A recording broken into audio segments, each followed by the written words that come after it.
Қайырлы күн, кино сүйер қауым. Біз бүгін Корей елінің дорамасы T-800 атты киноны айтып береміз.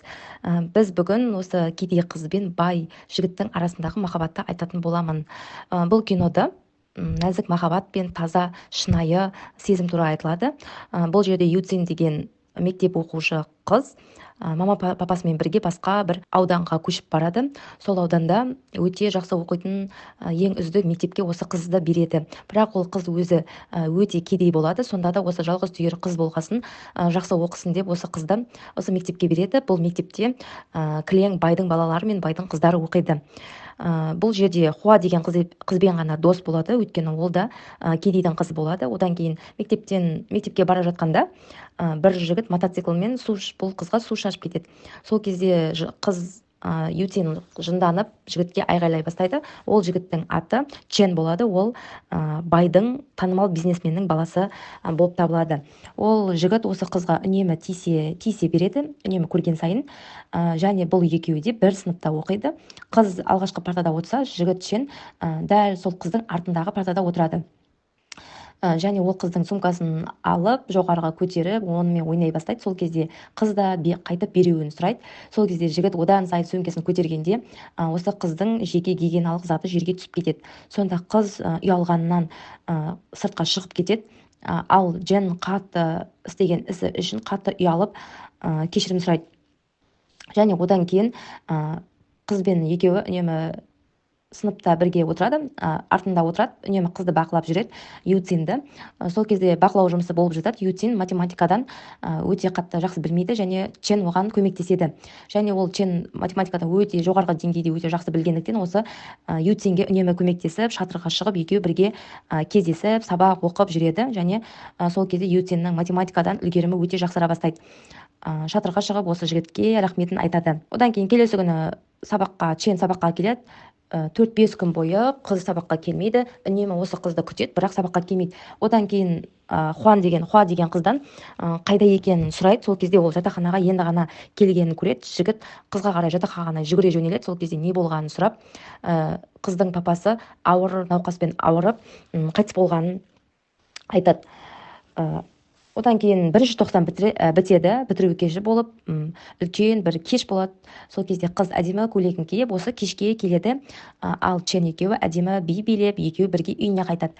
Үйіне қайтқаннан кейін қыз жігіттің ернінен сүйіп, іштей енді онымен кездеспейтін және екеуінің ара қатынасы енді болмайтынын, екеуінің арасындағы байланыс жер мен көктей, мен кедейдің қызы және ол байдың баласы екенін түсіндіреді. Одан кейін 2 айдай уақыт өтеді, қыз бен жігіт универге түседі.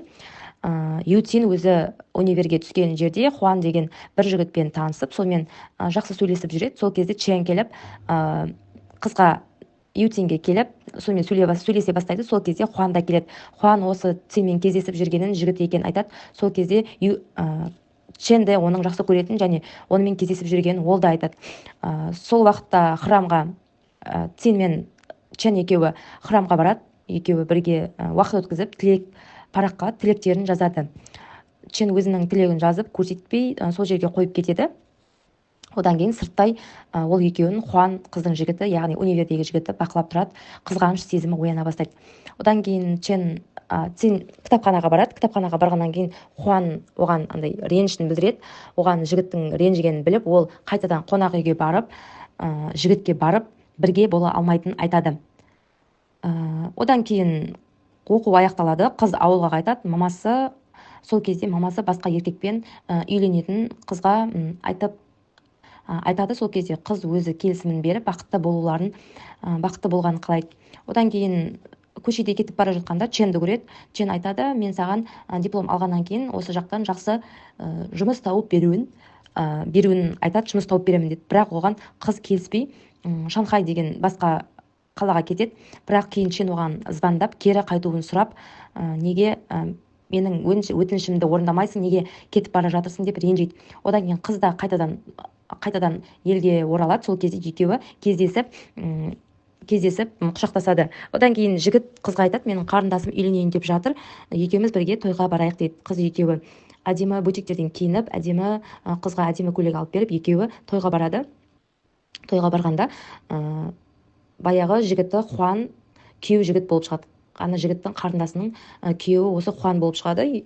Дәл осындай ара қатынас осы Хуанға ұнайтынын айтып береді. Одан кейін Цин үлкен компанияға жұмысқа тұрады.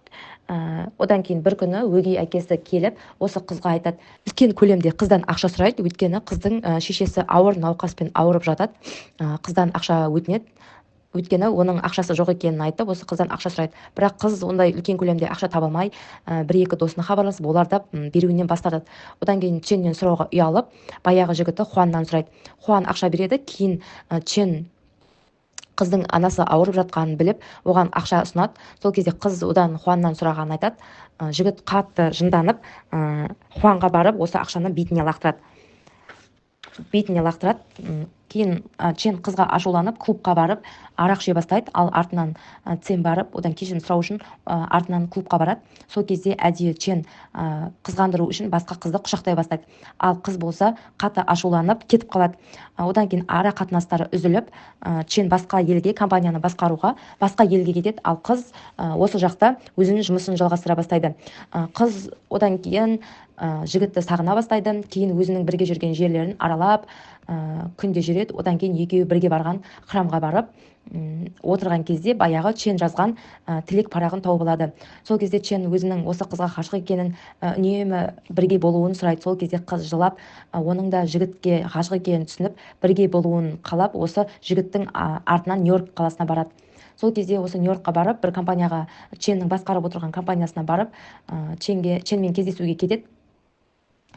Сол кезде осы есіктің алдынан осы Чен аяғы ауыр қызды құшақтап машинаға мінгізіп жатқанын көреді де, қыз жылап бәрі біткенін түсінеді.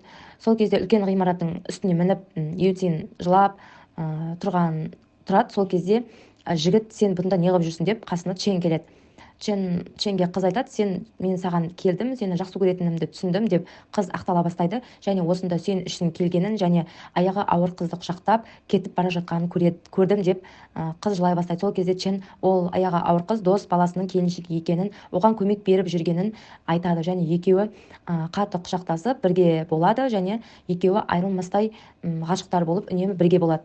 Дәл осындай қызықты киноларды тағы да көргілеріңіз келсе, киноға лайк басып, комментарий жазып, арнаға тіркеліп кетіңіздер. Жақсы сау болыңыздар.